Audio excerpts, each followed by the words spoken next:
कार्तिक मास बाबा न सका उठिक तार गाधुआ गुधि साराणी कहीं शिखा हो कि सका गाधेवाई तो तापर मु चली खावाई ता मामा करता पकुड़ी पियाजी सोयाबीन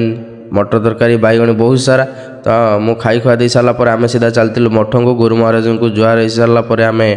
जाइलु ऊपर को जेहेतु आज गोवर्धन पूजा थिला तो से आम जाइलु मठ को दिन प्रोग्राम थिला भजन कीर्तन थिला अल्प सारा लोक आसते कहीं आम बहुत बेणु जाई पहुँचीलु कीर्तन भी ऑलरेडी आरंभ हो जाता।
आज भगवान गोवर्धन पूजा था तो देखो गोबर केमी कर कृष्ण को तापर जगन्नाथ को भी कराई देखो गोवर्धन पूजा ये अन्न